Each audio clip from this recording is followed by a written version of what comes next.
Itu pun harus nginjak sana, nginjak sini. Ya kadang-kadang kalau nggak diinjak itu masalahnya nggak rampung-rampung. Jadi meskipun saya kurus, saya nginjak juga kuat. Jangan seneng lah, manja-manjaan, dikit-dikit ngeluh.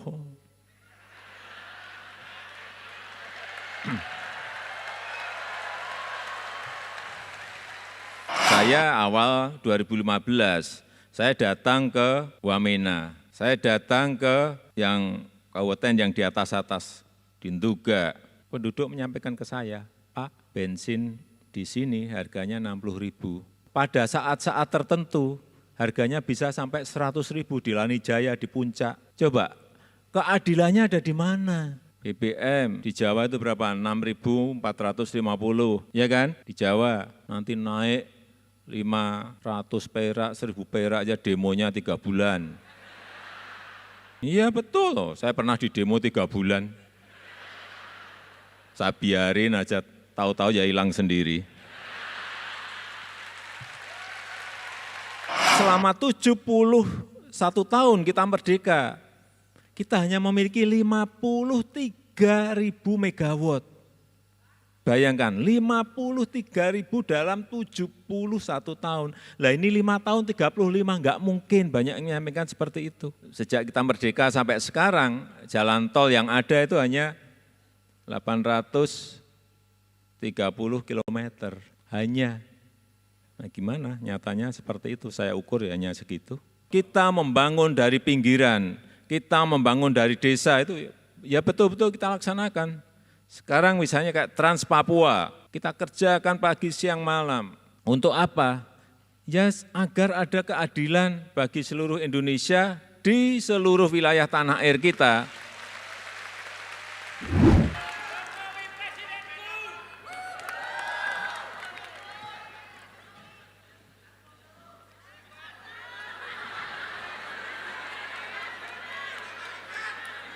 Assalamualaikum warahmatullahi wabarakatuh. Selamat sore, salam sejahtera bagi kita semuanya, shalom.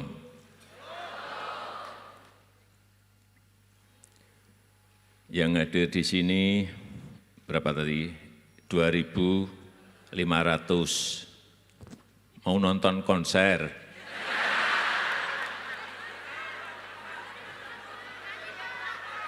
Kayak mau nonton konser saja. Saya ingin bercerita sedikit mengenai kondisi baik ekonomi, politik, dan lain-lain yang berada di negara kita. Tapi lebih banyak ekonomi lah, saya nggak mau banyak cerita mengenai politik, pusing.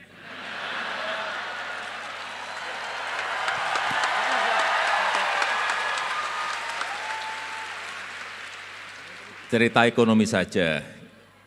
Jadi 2016 pertumbuhan ekonomi kita patut kita syukuri berada pada posisi 5,02%. Dibandingkan negara-negara yang lain yang anjlok sampai 1,5%, anjlok 2%, ada yang minus. Ini patut disyukuri karena kita pada posisi masih di atas 5%. Coba bandingkan dengan negara-negara besar G20, kita ini masuk pada 3 besar terbaik.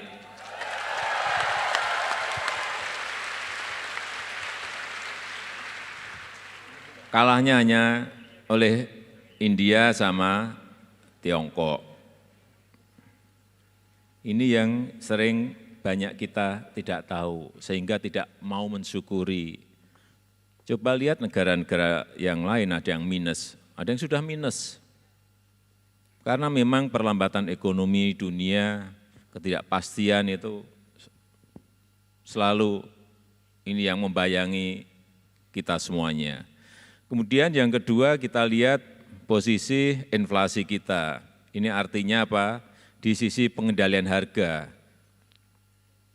Yang sebelumnya 8,3, 2015 bisa kita tarik kepada 3,35 dan 2016 3,02. Artinya pengendalian harga itu betul-betul bisa kita kontrol dengan baik. Jadi jangan sampai ada yang sering menaik-naikkan isu mengenai cabai Pak, harganya mahal sekali. Nah, yang naik hanya cabai aja kok ribut. Ya nanti kalau musimnya datang dia juga akan turun, itu sudah fluktuatif, biasa. Jadi jangan termakan oleh hal seperti itu, faktanya iya, tapi memang fluktuasinya seperti itu. Dan yang kedua juga kalau harga cabai mahal dikit kan enggak apa-apa, petani biar sedikit mendapat keuntungan, ya kan?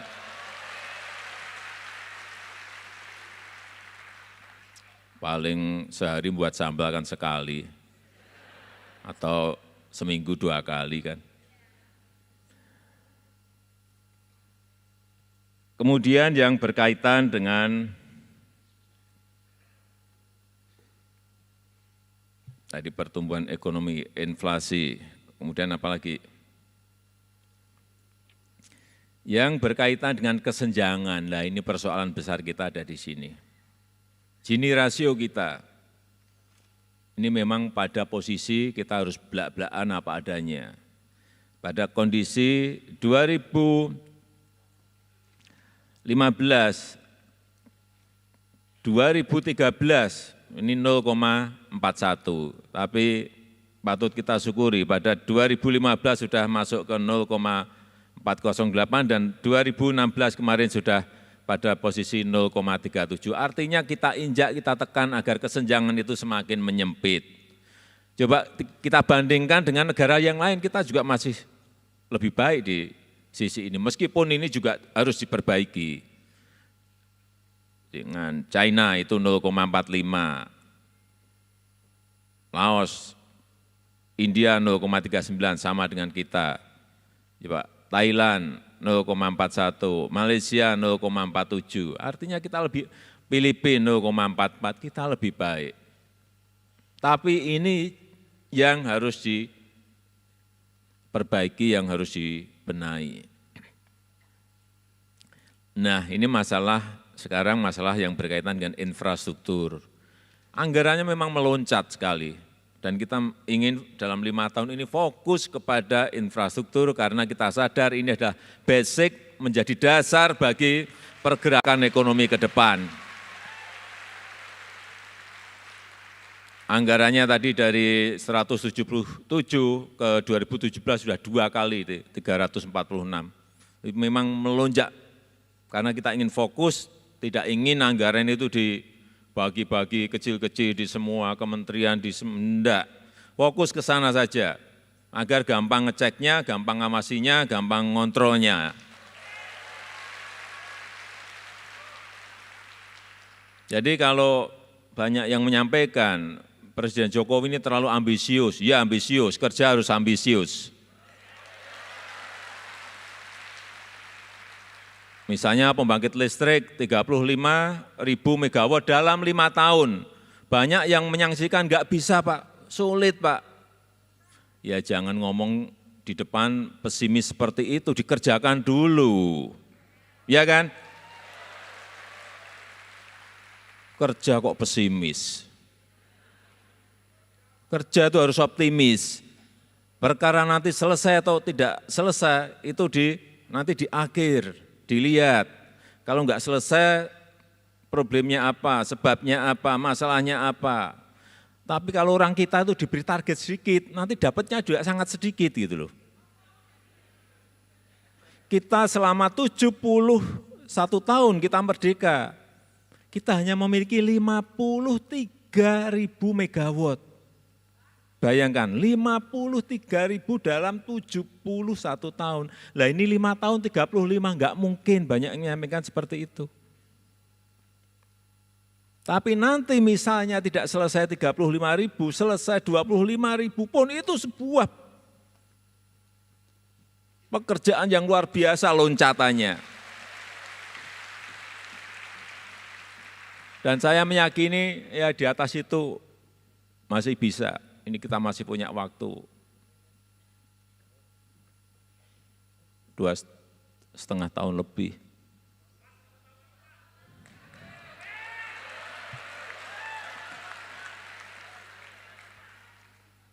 Jadi apa sekarang? Kesempatan ini harus dikerjakan pagi, siang, malam, 3 shift. Biasanya kerjanya pagi sampai sore, ya ini pagi sampai pagi. Sehingga memang ini kita kekurangan. Setiap saya ke provinsi, setiap saya ke daerah, setiap saya ke kabupaten, keluhannya orang marah, masalah listrik yang biarpet. Saya bagian dapat marah-marahnya saja. Enggak apa-apa, itu memang bagian dari amanah yang diberikan kepada saya. Kemudian yang kedua yang berkaitan dengan jalan tol. Kenapa ini kita bangun? Supaya apa nanti logistik cost, transportation cost itu bisa semuanya turun karena lebih cepat, karena apa jalannya bebas hambatan. Akhirnya apa? Nanti harga-harga barang akan juga turun. Inilah yang sudah kita mulai, ini gambar-gambarnya ada, yang Trans Sumatera, ini dari Lampung nanti ke atas menuju ke Aceh.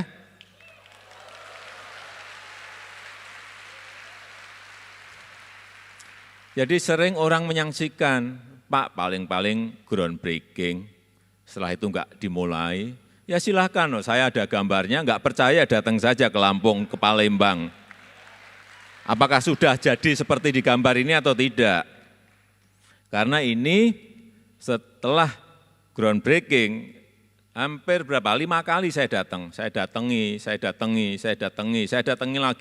lagi. Saya cek lagi. Jadi yang kerja juga merasa diawasi. Kalau begitu kita groundbreaking, kita tinggal, enggak pernah kita awasi. Saya enggak ngomong itu. Jadi memang kerja itu harus diawasi, sehingga orang bekerja itu merasa ada yang ngontrol.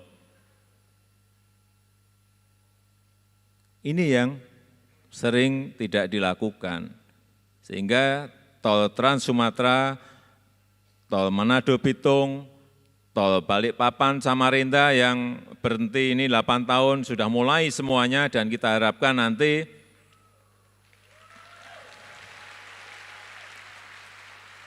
bisa, ya kita ukur setelah 5 tahun diukur berapa kilo.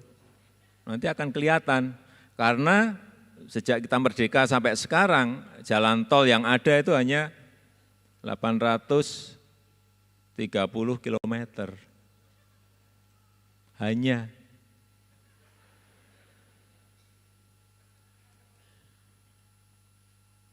Nah gimana nyatanya seperti itu, saya ukur ya hanya segitu.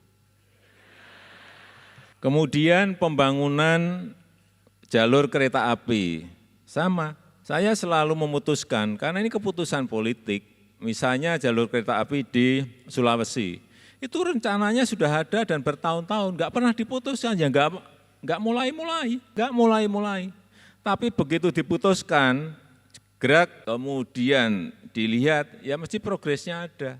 Banyak yang bertanya kepada saya, selain dari APBN nanti duitnya dari mana Pak? Ini kan kebutuhan dalam 5 tahun kurang lebih 5.400 triliun rupiah. APBN kira-kira hanya bisa menyiapkan 1.500 triliun rupiah, sisanya dari mana? Ya dari swasta, dari PPP, nanti dari model sekuritisasi. Dengan cara-cara model-model pembiayaan seperti itu, ya barang-barang itu akan bisa kita selesaikan. Tetapi kalau hanya tergantung pada APBN, ya sampai kiamat nggak akan selesai.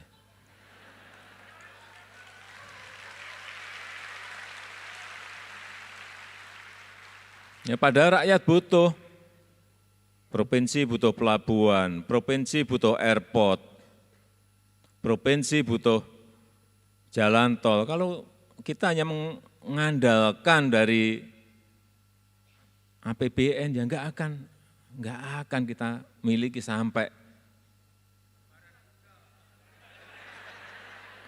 Saya enggak ngomong itu. Jadi contoh misalnya pelabuhan pelabuhan baik yang besar, yang sedang maupun yang kecil.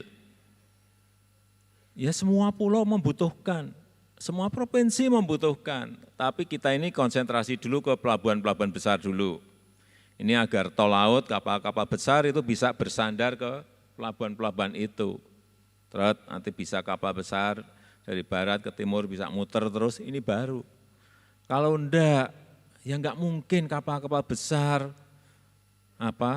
yang masuk ke negara kita ini bisa bersandar. Hanya dari dulu sampai sekarang bersandarnya di Tanjung Priok ya, pulau yang lain dapat apa kalau enggak dibangun?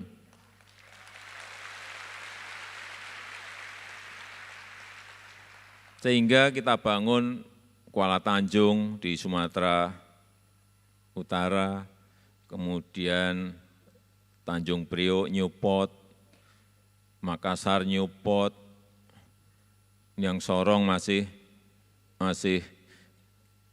dalam proses persiapan lahannya. Coba yang Kuala Tanjung itu, gambarnya Kuala Tanjung. Nah, ini sudah selesai kira-kira 68%. Kita kerjakan di awal 2015. Nyatanya kalau kita bekerja, kita cek terus, kita press agar mereka bekerja benar. Ya nyatanya orang-orang kita ini bisa.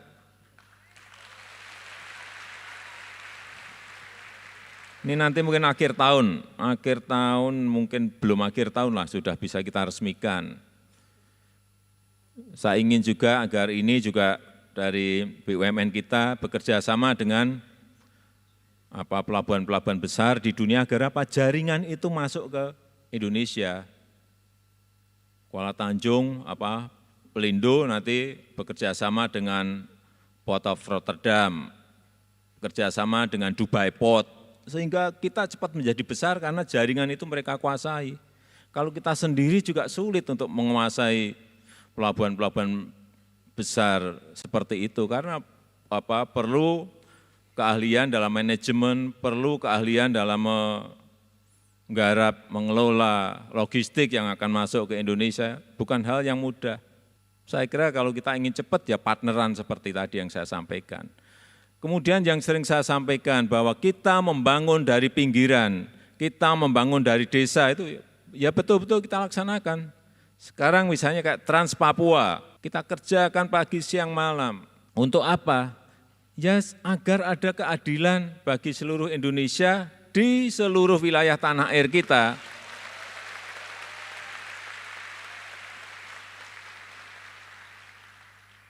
Ya mungkin masih berapa yang belum kita aspal di Papua. Sampai bulan Februari kemarin sudah terbuka semuanya. Tinggal ngaspalnya saja. Saya mungkin bulan depan saya mau coba untuk naik trail dari Wamena menuju ke bawah di Merauke.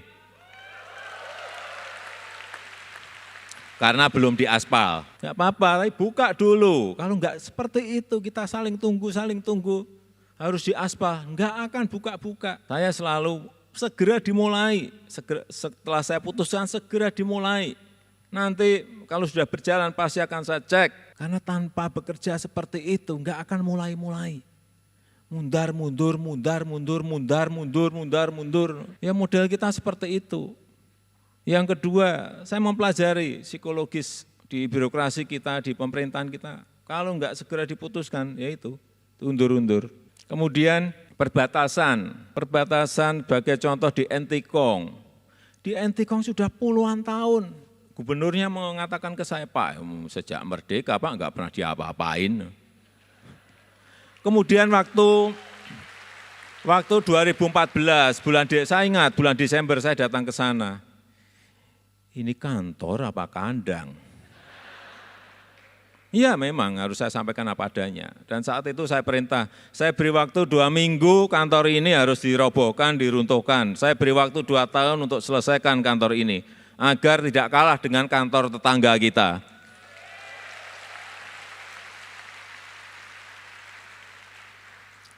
Ini di Kalimantan Barat, Entikong itu kalau belum pernah ke sana. Saya lihat kantornya negara tetangga, Malu saya. Jelek banget kita, tapi sekarang saudara-saudara bisa ke Entikong, 2-3 kali lebih baik. Ya, gambarnya itu, gambarnya kurang baik, aslinya lebih baik. Kemudian yang di Nusa Tenggara Timur, saya di Matoain, di Motamasin, saya datangi ke sana, sama saja. Saya nengok yang di sebelah, negara sebelah, saya tengok, kita kalah. Kantornya kayak kantor kelurahan, di kotak-kotak itu. Saya perintah sama, 2 minggu ini diruntuhkan dan saya minta, saya beri waktu 2 tahun kepada Menteri PU ini selesaikan dan saya minta lebih baik dari yang di sana. Karena apa? Karena sebelumnya itu warga kita banyak yang foto di kantor mereka. Saya dengar itu malu saya. Setelah diruntuhkan, kemudian sudah kita resmikan bulan Januari yang lalu. Gambarnya coba yang Motain. Nah,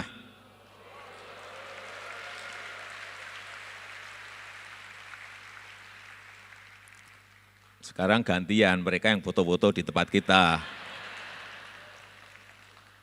Itu Motain, Motamasin, itu, aduh kantor kayak gitu udah. Enggak ada kebanggaan. Yang penduduk yang di sekitar Kabupaten Belu juga katanya, Pak malu Pak kita Pak, malu Pak. Terus kemarin kita resmikan, gimana sekarang? Wah bangga banget Pak, bangga Pak kita Pak, bangga Pak. Mereka sekarang foto-foto di tempat kita.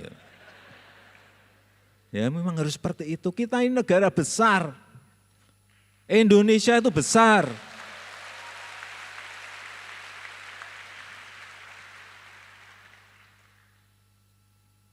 Dan kita tuh sering, kita itu diajak sakit itu kadang-kadang, diajak pahit itu kadang-kadang sulit. Enggak apa-apa, awal-awal sakit, awal-awal pahit enggak apa-apa, tapi ke depan itu kelihatan ada yang akan kita capai itu. Jangan senenglah manja-manjaan, dikit-dikit ngeluh.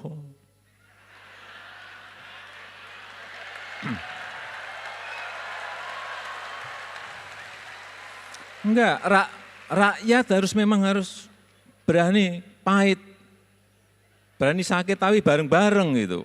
Mencoba kita bandingkan, saya berikan contoh, masalah bensin, BBM, di Jawa itu berapa? 6.450. Ya kan? Di Jawa nanti naik 500 perak, 1.000 perak aja demonya 3 bulan. Iya betul loh, saya pernah di demo 3 bulan. Saya biarin aja, tahu-tahu ya hilang sendiri.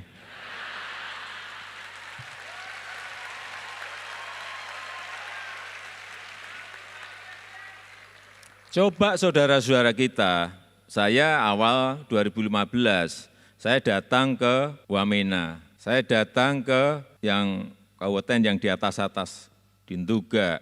Penduduk menyampaikan ke saya, Pak, bensin di sini harganya 60.000. Pada saat-saat tertentu, harganya bisa sampai 100.000 di Lanijaya, di Puncak. Coba, keadilannya ada di mana? Di sini ada yang 6.450, yang di sana 60.000 sampai 100.000 per liter. Masa seperti ini mau kita terus-teruskan? Saudara-saudara kita akan seperti apa? Kuncinya ternyata mudah, beli pesawat khusus untuk BBM. Harganya 800 miliar. 1,5 tahun yang lalu sudah saya perintah, saya ingin di Papua harganya sama seperti yang di Jawa.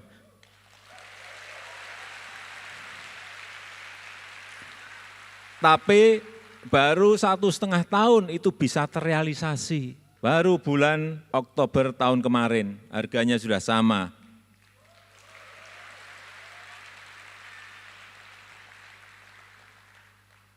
Itu pun harus nginjak sana, nginjak sini. Ya kadang-kadang kalau enggak injak itu.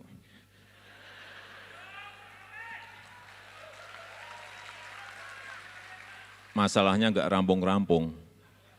Jadi meskipun saya kurus, saya nginjak juga kuat.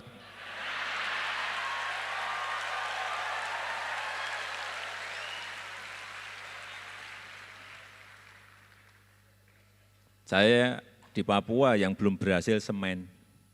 Semen di Jawa itu harganya 70.000. Di Papua, di Wamena yang atas, Lanijaya di puncak dan sekitarnya, harganya berapa? 800.000. Jangan wo dulu, dan di atas Wamena harganya 2,5 juta per sak. Tahun depan.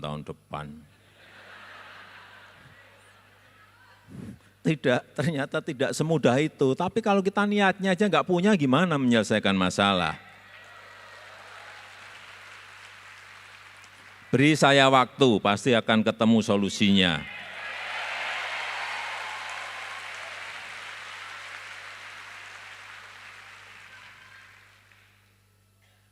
Rp70.000. Yang di sana 2,5 juta, coba. Ya saya injek pasti. Itu masalah harga.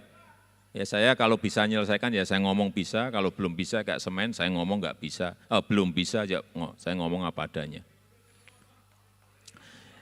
Yang lain, masalah infrastruktur lagi yang berkaitan dengan transportasi massal. Saat saya jadi gubernur di Jakarta, ada yang namanya MRT, itu planningnya juga sudah 26 tahun yang lalu. Tapi enggak pernah diputus-putus. Ya, yang namanya pemimpin itu ya memang harus berani memutuskan dengan segala resiko yang ada.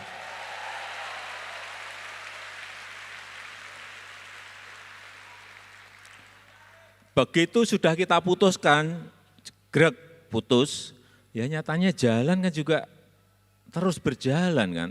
Tapi kalau enggak cepat-cepat kita putuskan, ya semakin hari akan semakin mahal, infrastruktur itu semakin mundur, semakin mahal. Banyak yang enggak tahu masalah itu. Coba kalau diputuskan 26 tahun yang lalu, harga tanahnya mungkin baru 2 juta, 3 juta.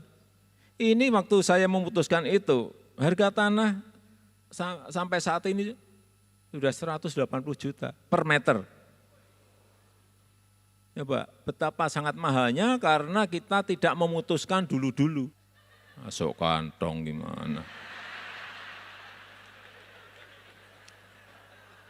Ini memutuskan seperti itu yang kita itu selalu terlambat. LRT juga sama. Tahun yang lalu sudah dimulai, sekarang juga barangnya kelihatan semuanya. Di Palembang maupun di Jabodetabek. Coba nanti kalau pas lewat mau ke Bogor, lihat kanan, lihat kiri, sudah. Kita harapkan nanti 2019 awal lah selesai insya Allah.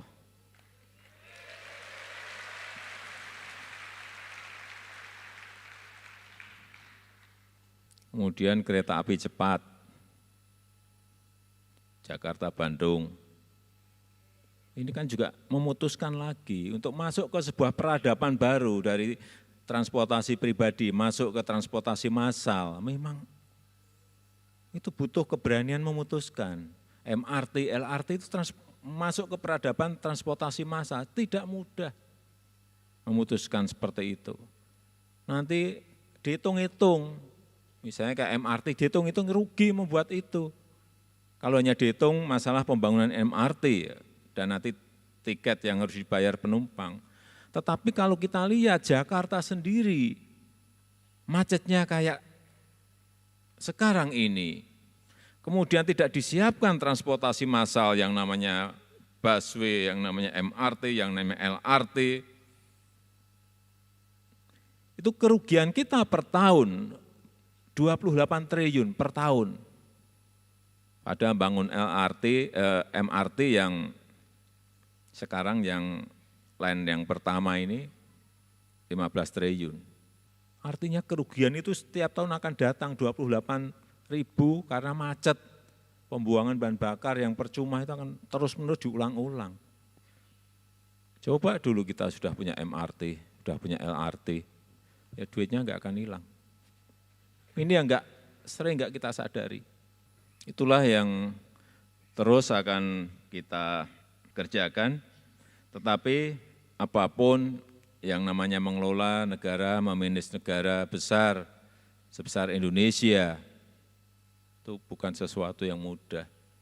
Dari Sabang sampai Merauke dengan tadi saya sampaikan 700 lebih suku, 1.100 lebih bahasa lokal, 6 agama yang berbeda. Inilah tantangan-tantangan kita ke depan yang selalu saya ingatkan saat kita ke daerah, ke provinsi, ke kabupaten, ke kota, bahwa kita ini memang dianugerahi oleh Tuhan keberagaman, kemajemukan, kebinekaan yang itu harus kita pandang sebagai sebuah anugerah yang terus harus kita rajut, yang terus harus kita pelihara agar kita tetap satu, Negara Kesatuan Republik Indonesia.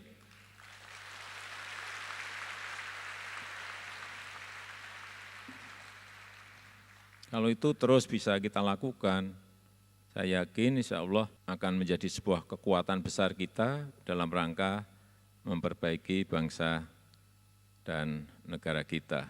Terakhir, saya minta lagi satu.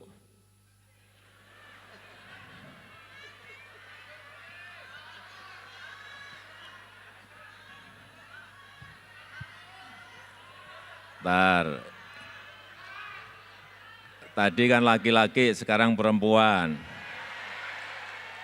Yang laki-laki enggak usah tunjuk jari.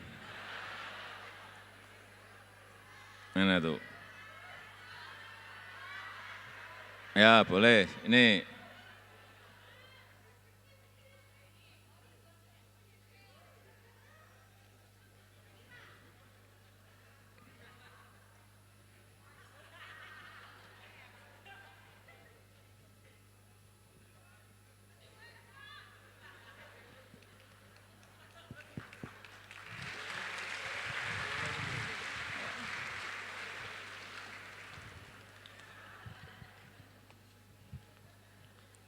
Selamat ini bisa ketemu sama Pak Ade. Nama saya Widyawati Raharjo. Sini Bu, Ya. agak dekat nggak apa-apa kok. Kan nggak apa-apa Pak. Cemburu-cemburu apa? Tanya Bu Jokowi. Oh enggak apa-apa, senyum-senyum kok. Tadi saya sudah menyebutkan, negara kita memiliki 34 provinsi. Sebutkan 7 saja, tetapi yang di luar Jawa. 1, provinsi mana? Sumatera Utara. Sumatera Utara, boleh. 2, Sumatera Selatan. Sumatera Selatan. 3, Kalimantan Barat. Kalimantan Barat. 4, Lombok. Lombok Nusa itu Tenggara. Bali. Provinsi Bali 4, betul. Lombok itu pulau.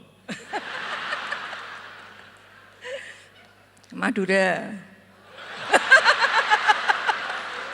Mana ada Provinsi Madura? 4, baru 4. Kurang berapa Pak? Kurang 3. Oh kurang 3. Nggak boleh keliru lagi loh. Sumatera Selatan. Sudah? Belum. Tadi kan utara. Sudah belum tadi? Sudah katanya Utara sudah. Barat. Oh Sumatera Utara, Sumatera Barat, Sumatera Selatan. Ya boleh 5, ya, boleh. 2 lagi. Yang timur kan banyak toh ya. Ya. Nusa Tenggara. Nggak ada Provinsi Nusa Tenggara, masih ada lanjutannya. Nusa Tenggara Barat. Ya, Nusa Tenggara Barat boleh. 6. Nusa Tenggara Timur.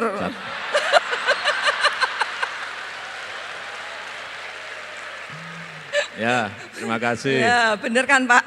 Benar. Walaupun hilang pikirannya. Dikenalkan dulu. Terima kasih Pak. Dikenalkan dulu namanya tadi siapa tadi? Udah. Kenalkan lagi. Ya. Dari mana? Nama saya Widyawati Raharjo dari Semarang. Dari Semarang. Oh. Kasih Bu. Dicatat namanya.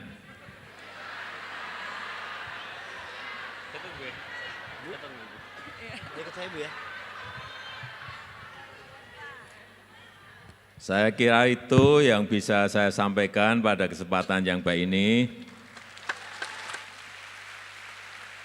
Sekali lagi, terima kasih atas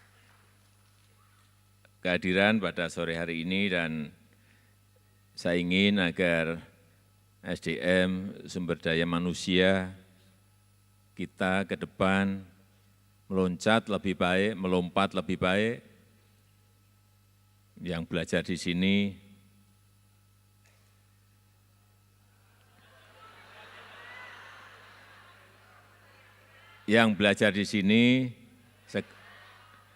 segera kembali ke tanah air.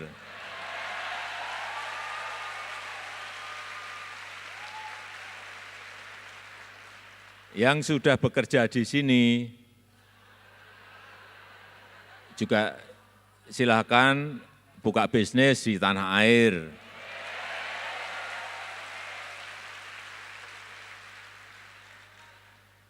Saya kira peluang-peluang sekarang ini banyak sekali yang bisa diambil, tetapi apapun negara itu membutuhkan sumber daya manusia yang memiliki kecerdasan, memiliki keterampilan, memiliki integritas yang tinggi, dan mempunyai produktivitas yang tinggi, dan dengan itulah kita nantinya bisa bersaing dengan negara-negara lain, bisa berkompetisi dengan negara-negara lain. Saya melihat yang hadir di sini, semuanya pinter-pinter, kelihatan wajahnya pinter-pinter. Dan saya tunggu kepulangannya.